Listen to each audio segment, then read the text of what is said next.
నమస్కారం CMR news వార్తలకు స్వాగతం. నా పేరు లక్ష్మి. వార్తల ముందుగా హెడ్లైన్స్.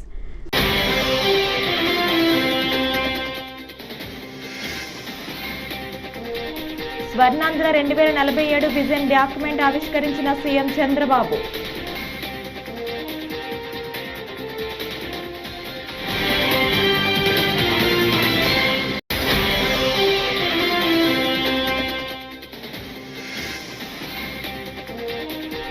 రాష్ట్ర వ్యాప్తంగా అన్ని కలెక్టరేట్ల వద్ద వైఎస్ఆర్సీపీ ఆధ్వర్యంలో నిరసనలు.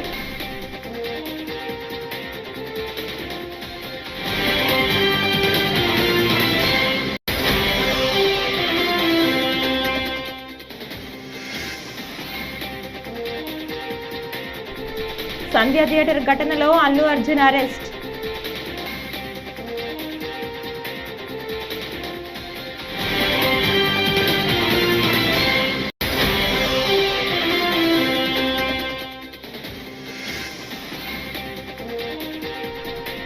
బ్రిటిష్ ప్రభుత్వం కూడా భరతమాత విగ్రహంపై గెజిట్ ఇవ్వలే.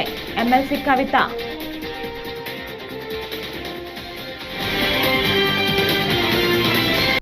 ఇక డీటెయిల్స్ చూస్తే స్వర్ణాంధ్ర విజన్ 2047 కార్యక్రమానికి విజయవాడ నగరం వేదిక అయింది. శుక్రవారం ఇందిరాగాంధీ స్టేడియంలో ఆంధ్రప్రదేశ్ ముఖ్యమంత్రి చంద్రబాబు నాయుడు ఆవిష్కరించారు. ఈ కార్యక్రమంలో డిప్యూటీ సీఎం పవన్ కళ్యాణ్, మంత్రులు, ముఖ్య అధికారులు పాల్గొన్నారు. పెద్ద ఎత్తున నిర్వహించే ఈ కార్యక్రమానికి కృష్ణా, గుంటూరు, ఎన్టీఆర్ జిల్లాల నుంచి దాదాపు 25,000 మంది హాజరయ్యారు. అంతకుముందు ఇందిరాగాంధీ మున్సిపల్ స్టేడియంలో స్వర్ణాంధ్ర @2047 పై ఏర్పాటు చేసిన స్టాల్స్ ను CM Chandrababu, deputy CM Pawan Kalyan, మంత్రులు సందర్శించారు. ఈ నేపథ్యంలో విజయవాడ నగరంలో ట్రాఫిక్ పోలీసులు ఆంక్షలు విధించారు. ఈరోజు చాలా మంది ఇక్కడ ఉన్నారు. ఈరోజు ఒక నిర్దిష్టమైన ఆలోచనలతో వచ్చాం. ఈ రోజు మన రాష్ట్రంలో మీరు చూస్తే తలసరి ఆదాయం $3,000 కంటే తక్కువ.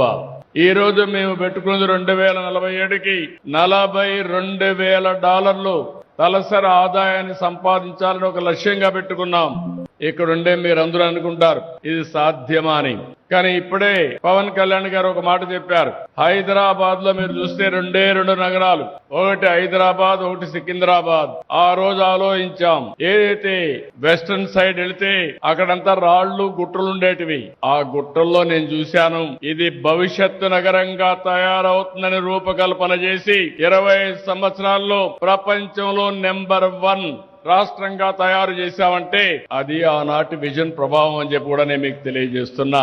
ఎప్పుడూ పవన్ కళ్యాణ్ గారు అంటా ఉంటారు, సార్ మేము అందరూ రాళ్లు చూశాం, మీరు మాత్రం అందులో ఒక విజన్ చూశారని. అవును, నేను ఆ రోజు చూసింది ఒక సింగపూర్ చూశాను, లేకుంటే ఒక దుబాయ్ చూశాను, ఒక అమెరికాలో ఉండే న్యూయార్క్ సిటీని చూశాను. ఇలాంటి టౌన్ ఎందుకు డెవలప్ చేయలేమని ఆలోచించి అంచెలంచెలుగా అభివృద్ధి చేశాం. ఈ రోజు గర్వంగా చెప్పగలుగుతున్నా, హైదరాబాద్ నగరం వల్ల తెలంగాణ రాష్ట్రం భారతదేశంలోనే ఎక్కువ తలసరి ఆదాయం సంపాదించే రాష్ట్రంగా తయారైందంటే. అన్నదాతను దగా చేస్తున్న కూటమి సర్కార్ నిర్లక్ష్య వైఖరిని తీవ్రంగా ఖండిస్తూ వైఎస్ఆర్సీపీ అధ్యక్షులు, మాజీ ముఖ్యమంత్రి వైఎస్ జగన్మోహన్ రెడ్డి ఆందోళనకు పిలుపునిచ్చారు. ఈ పిలుపును అందుకున్న వైఎస్ఆర్సీపీ నేతలు, రైతులు కదం తొక్కుతున్నారు. అన్ని జిల్లాల్లో రైతులు భారీ ర్యాలీ చేపట్టారు. రైతులకు అండగా తరలివచ్చిన వైఎస్ఆర్సీపీ నేతలు, కార్యకర్తలు రాష్ట్రంలోని అన్ని కలెక్టరేట్ల వద్ద నిరసనలు కొనసాగుతున్నాయి. కొన్ని చోట్ల రైతులు, వైఎస్ఆర్సీపీ నేతలను పోలీసులు అడ్డుకుంటున్నారు. పలు చోట్ల ముందస్తుగానే వైఎస్ఆర్సీపీ నేతల హౌస్ అరెస్ట్ చేస్తున్నారు.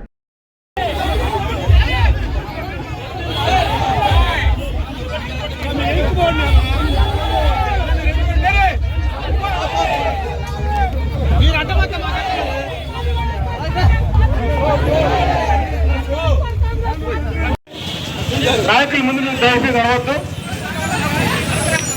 బ్యానర్ కనిపిస్తున్నా, మీరు బ్యానర్ కనిపిస్తున్నారు.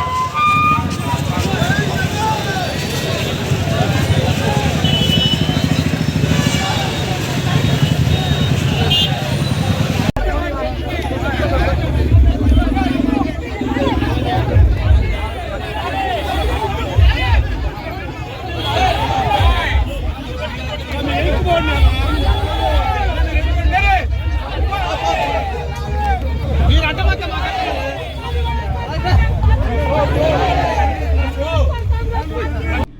ఆర్టీసీ క్రాస్ రోడ్స్లోని సంధ్యా థియేటర్లో ఈ నెల 4న రాత్రి పుష్ప 2 రూల్ ప్రీమియర్ షో కోసం అల్లు అర్జున్ రాకతో జరిగిన తొక్కిసలాటలో రేవతి అనే మహిళ మృతి చెందారు. ఆమెకు కుమారుడు శ్రీతేజ్ గాయాలైన విషయం తెలిసిందే. ప్రస్తుతం శ్రీతేజ్ ఆసుపత్రిలో చికిత్స పొందుతున్నాడు. అతని పరిస్థితి విషమంగా ఉన్నట్లు సమాచారం. ఇక మృతురాలి కుటుంబ సభ్యుల ఫిర్యాదు మేరకు పోలీసులు బన్నీపై ఇప్పటికే నమోదు చేశారు. ఆయనపై పోలీసులు BNS 105, 118 సెక్షన్ల కింద కేసు నమోదు చేశారు. తాజాగా ఈ కేసులో చిక్కడపల్లి పోలీసులు అల్లు అర్జున్ ఇంటికి వెళ్లి ఆయన్ని అదుపులోకి తీసుకున్నారు. అనంతరం చిక్కడపల్లి PS కు తరలించారు.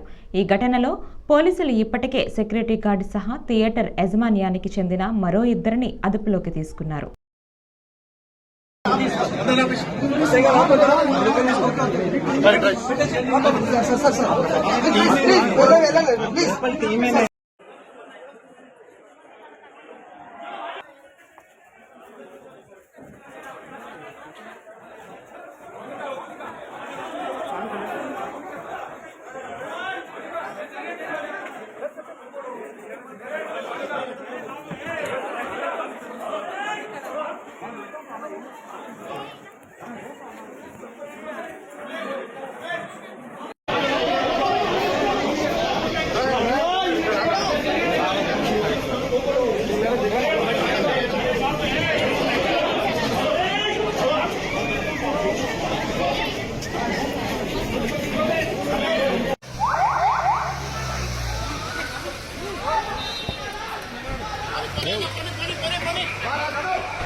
తెలంగాణ తల్లి రూపాన్ని ఎలా మారుస్తారని బీఆర్ఎస్ ఎమ్మెల్సీ కవిత విమర్శించారు.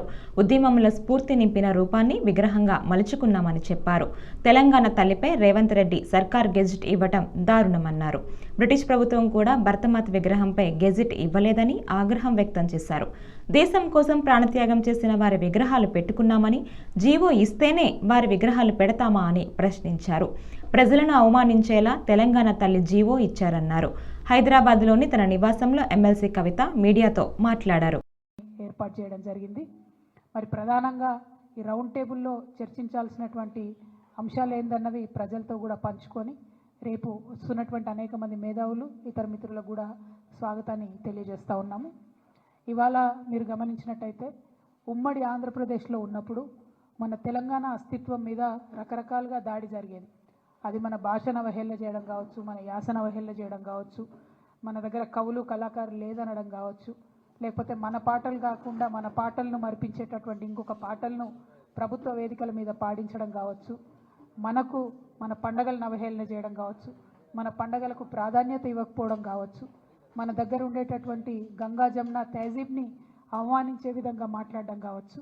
ఇవన్నీ కూడా మనం ఉమ్మడి ఆంధ్రప్రదేశ్లో భరించినాం, వాటిని ఫేస్ చేసినాం, వాటిని దాటుకొని ఉద్యమం చేసి ఇవాళ ప్రత్యేక తెలంగాణ రాష్ట్రాన్ని సాధించుకోవడం జరిగింది.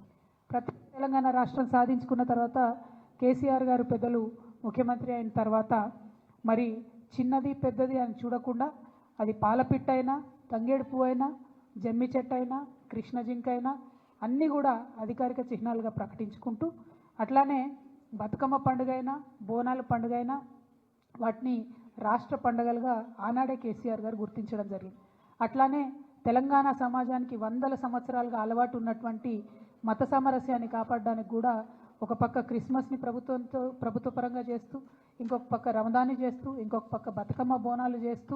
విజయవాడలో స్వర్ణాంధ్ర విజన్ 2047 డాక్యుమెంట్ ఆవిష్కరణ కార్యక్రమంలో రాష్ట్ర ఉప ముఖ్యమంత్రి పవన్ కళ్యాణ్ కూడా పాల్గొన్నారు. విజన్ డాక్యుమెంట్పై సంతకం చేసిన అనంతరం పవన్ ప్రసంగించారు.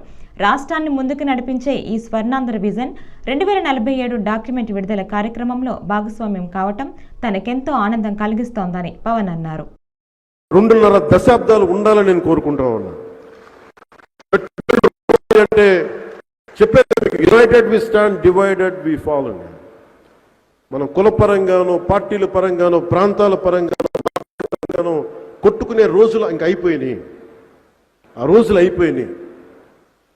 21వ శతాబ్దంలో ప్రవేశించి కూడా ఇంకా నా కులం, నా మతం, నా వర్గం అంటే పని చేయు. సమస్యలు ఉన్నాయి, కరెక్ట్ చేసుకుందాం. అంత మాత్రాన్ని కొట్టేసుకొని రాజ్యాన్ని, రాష్ట్రాన్ని చిన్నా భిన్నం చేసే పరిస్థితులు అయితే లేవు.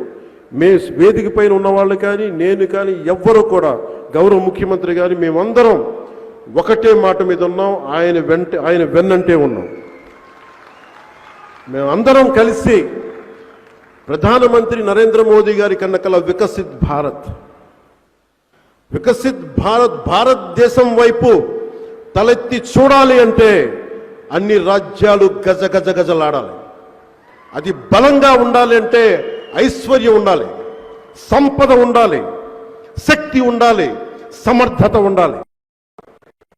చూసి అమెరికా లాంటి దేశాలు భయపడతాయి. అలాంటి స్థితికి భారతదేశం వెళ్ళాలంటే దాంట్లో అంతర్భాగమైన ఆంధ్రప్రదేశ్ బలోపేతం ఉండాలి. అది నారా చంద్రబాబు గారి నాయకత్వం. ఆయన ముందుకు వెళ్ళాలని స్ఫూర్తిగా కలలుగంటూ ఆశిస్తూ ఆయన అద్భుతంగా ఆయనకి భగవంతుడు ఆయుష్ ఇవ్వాలి, ఆయన ఆరోగ్యం ఇవ్వాలి. ఆయన ఎప్పుడు కూడా ఆంధ్రప్రదేశ్ ప్రజలకి, దేశ ప్రజల ఆకాంక్ష నెరవేర్చేలా అభివృద్ధి పదం వైపు నడిపి. సినీ నటుడు అల్లు అర్జున్ అరెస్టు వెనుక ఏపీ సీఎం చంద్రబాబు నాయుడు హస్తం ఉందని వైసీపీ నాయకురాలు మాజీ సీఎం ఎన్టీఆర్ సతీమణి లక్ష్మీ పార్వతి ఆరోపించారు. ఈ నెల 4న రాత్రి పుష్ప 2 సినిమా బెనిఫిట్ షోల సందర్భంగా హైదరాబాద్లోని సంధ్యా థియేటర్కు అల్లు అర్జున్ కుటుంబ సభ్యులు, హీరోయిన్ రష్మిక వచ్చారు. ఈ సందర్భంగా సినిమాను చూడటానికి వచ్చిన అభిమానులు, ప్రేక్షకుల మధ్య జరిగిన తొక్కిసలాటలో ఓ మహిళ మృతి చెందగా ఆమె కుమారుడు తీవ్రంగా గాయపడ్డాడు. ఈ ఘటనపై పోలీసులు కేసు నమోదు, థియేటర్లో యజమానితో పాటు మరో 2 అరెస్టు చేశారు. కాగా ఈ ఘటనలో అల్లు అర్జున్పై కూడా కేసు నమోదు కావడంతో శుక్రవారం చిక్కడపల్లి పోలీసులు అల్లు అర్జున్ ఇంటికి వెళ్లి అరెస్టు చేశారు. ఎప్పుడు రైతులకు ఆయన న్యాయం చేసిందే లేదు. ఒక్క ప్రాజెక్ట్ రాలేదు, రైతులకు మద్దతు ధరకు ప్రకటించింది లేదు. రైతుల కోసం ఎప్పుడు కూడా రుణమాఫీ చేస్తానని అబద్ధం చెప్పి రుణమాఫీ కూడా చేయకుండా తప్పించుకున్నటువంటి చంద్రబాబు నాయుడు మొన్న ఎలక్షన్స్ ముందు మళ్ళీ మేము చాలా బాగా చేస్తాము రైతులకు అని చెప్పి మళ్ళీ మాట ఇచ్చి ఈరోజు మాట తప్పినటువంటి పెద్ద మనిషి చంద్రబాబు నాయుడు. మరి ఈరోజు నిజంగా రైతుల కడగండ్లు ఎంత దారుణంగా ఉన్నాయంటే అకాలంలో వర్షాలు, అకాలంలో వరదలు, వీటి వల్ల పంటకు వచ్చినటువంటి పొలాలన్నీ మునిగిపోయి రైతులు అల్లాడిపోతున్నారు. ఇంతకుముందు పండించినటువంటి ధాన్యానికి గిట్టుబాటు ధర లేదు, ఇంకా ధర తగ్గింది. మా ప్రభుత్వ హయాంలో జగన్మోహన్ రెడ్డి గారి టైంలో టన్నుకి 75 కిలోల బస్తాకి 1725 రూపాయలు. ఎంత చక్కగా అంటే ఆఖరి తేమ ఉన్నా సరే కూడా ప్రభుత్వం కొని వాళ్ళకి న్యాయం చేసింది. ఈరోజు దళారుల వ్యవస్థ ప్రవేశించింది.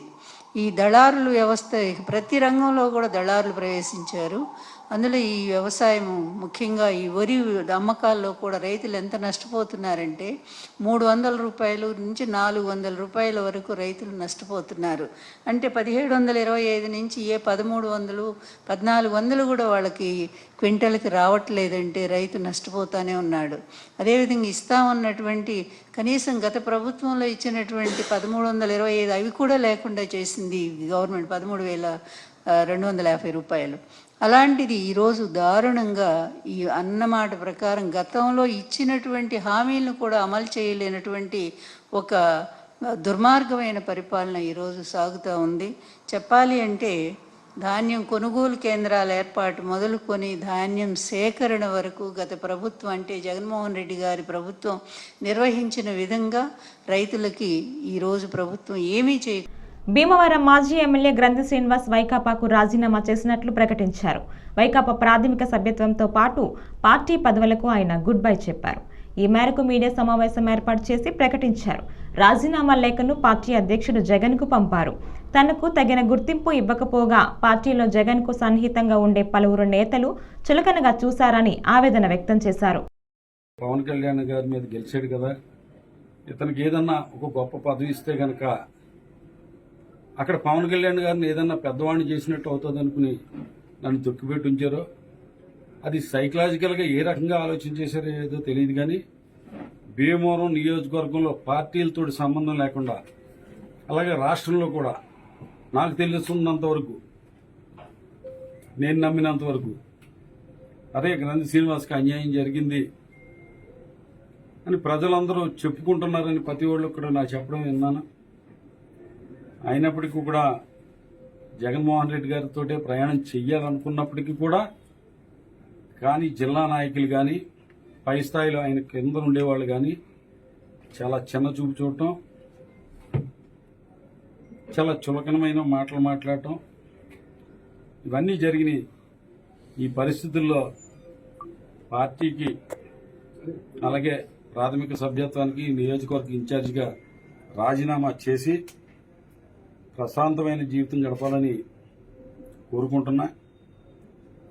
ఇంతకాలం కూడా రాజకీయాల్లో నా వెన్నంటి ఉండి అనేక పోరాటాల విషయంలో కానీ అలాగే భీమవరం అభివృద్ధి కోసం మరి ఏదైతే అసెంబ్లీ ఎన్నికల్లో నిలబడి 2 సార్లు ఎమ్మెల్యే అవడానికి నాకు నా వెంట ఉండి నడిచిన ప్రతి పార్టీ నాయకులకి, కార్యకర్తలకి, ప్రజలకి అందరికీ కూడా ఈ సందర్భంలో నా హృదయపూర్వకమైన ధన్యవాదాలు తెలియజేసుకుంటున్నా.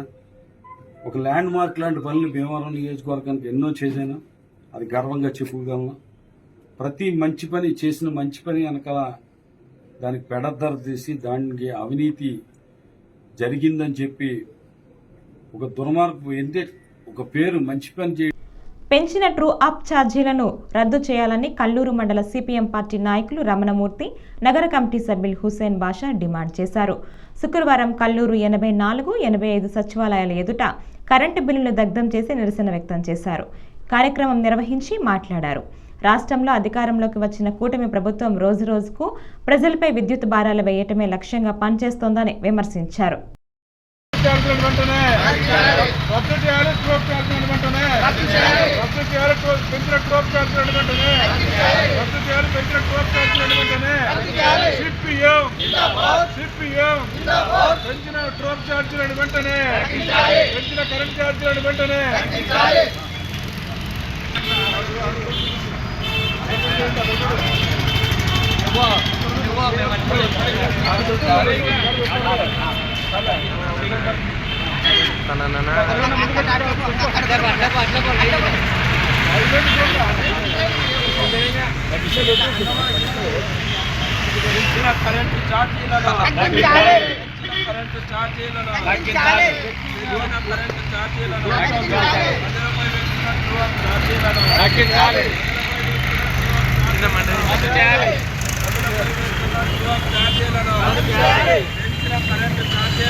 ప్రజలపై భారాలు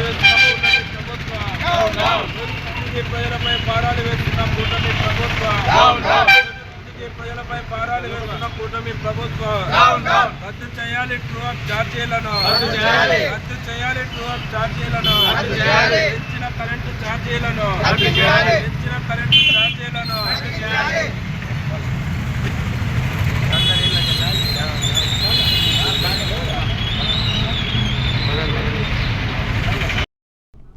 పలువురు రాజకీయ ప్రముఖులు తిరుమల శ్రీవారిని గురువారం నైవేద్య విరామ సమయంలో దర్శించుకున్నారు. వీరిలో ఎమ్మెల్యే గంటా శ్రీనివాసులు, ఎమ్మెల్సీ శ్రీకాంత్, సినీ నటుడు నిర్మాత అశోక్ కుమార్ తదితరులు పాల్గొన్నారు. కుటుంబ సభ్యులతో కలిసి స్వామివారిని దర్శించి మొక్కులు చెల్లించుకున్నారు.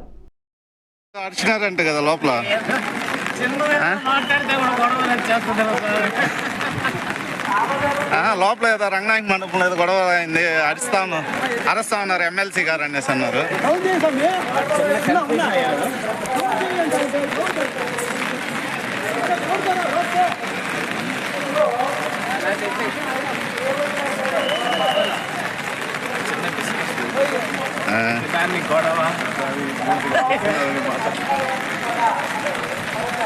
ఏదో ఆశీర్వచనం దగ్గర ఇదైంది అనేసి అంటే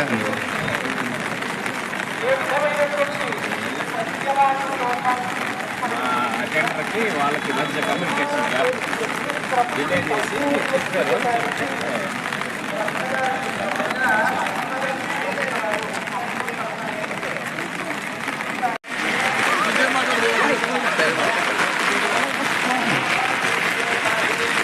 అయితే వచ్చాను సార్ మీరుగా ఇటు వచ్చాను.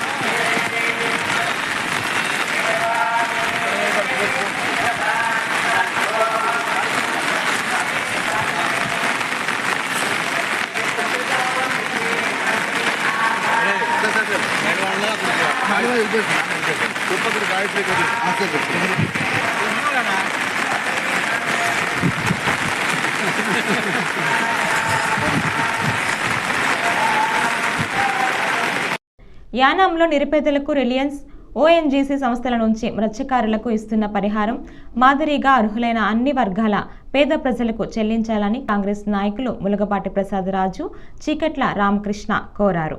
స్థానిక దోబి స్ట్రీట్లో కాంగ్రెస్ నాయకులు చక్రవర్తి, వెంకట సుబ్బరాజులతో శుక్రవారం కలిసి మీడియా సమావేశం నిర్వహించారు. సంస్థల ఏర్పాటు వలన సమీప ప్రాంతాల్లోని అన్ని వర్గాలకు నష్టం కలుగుతోందని అన్నారు.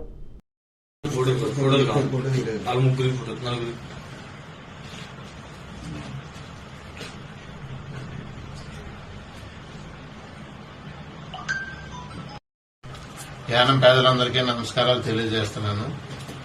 మన యానంలో మనం ఫస్ట్ మాట్లాడవలసింది ఏంటంటే కాంగ్రెస్ పార్టీ తరఫు నుంచి ములపాటి ప్రసాదరాజు అనే నేను యానంలో ఉన్న పేద వర్గాలందరికీ కూడా ఎలాగైతే మత్స్యకారులకి నష్టపరిహారం ఇస్తున్నారో సమృద్ధి సంస్థల నుంచి, అదే విధంగా అన్ని కమ్యూనిటీలకి కూడా పేదలందరికీ రెడ్ కార్డులందరికీ ఎంతమంది ఉన్నా సమృద్ధి సంస్థల నుంచి అలాగే సిఆర్ఎస్ నిధుల నుంచి కూడా ఏ రకంగా మనం యానానికి అభివృద్ధి చెందుతుందో అదే విధంగా అన్ని వర్గాలకి అది అందజేసేయాలని చెప్పేసి సమృద్ధి సంస్థల నుంచి పోరాటానికి మన యానం తరపు నుంచి ముందుకెళ్తున్నాం. ప్రతి యానంలో ఉన్న అందరూ వాటర్స్ అందరూ కూడా దీనికి సహకారం చేయాలని చెప్పేసి దీని తరపున పోరాటానికి నేను కింద ఆఫీసర్ నుంచి హయ్యర్ ఆఫీసర్ల దాకా ఈ లెటర్లు నేను అందజేస్తున్నాను. అలాగే సమృద్ధి సంస్థలు కూడా అందజేస్తున్నాను. మా ఎంపీ గారితో మాట్లాడాను.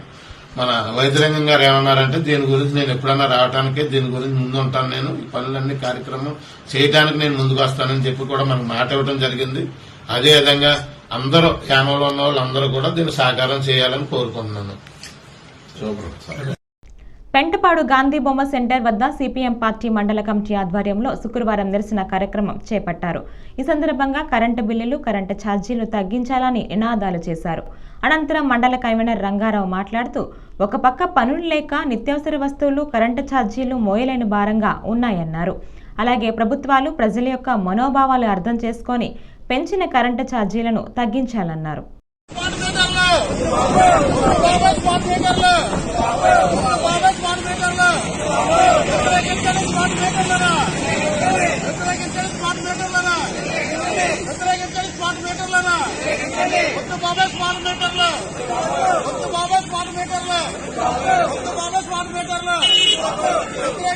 కేంద్ర రాష్ట్ర ప్రభుత్వ ప్రజా వ్యతిరేక విధానాలను కేంద్ర రాష్ట్ర ప్రజా వ్యతిరేక విధానాలను కేంద్ర రాష్ట్ర ప్రజా వ్యతిరేక విధానాలను స్మార్ట్ మీటర్లు స్మార్ట్ మీటర్లు వ్యతిరేకించండి. స్మార్ట్ మీటర్లను వ్యతిరేకించండి. స్మార్ట్ మీటర్లను వ్యతిరేకించండి. స్మార్ట్ మీటర్లను జిందాబాద్ సిపిఎం, జిందాబాద్ సిపిఎం, జిందాబాద్ సిపిఎం.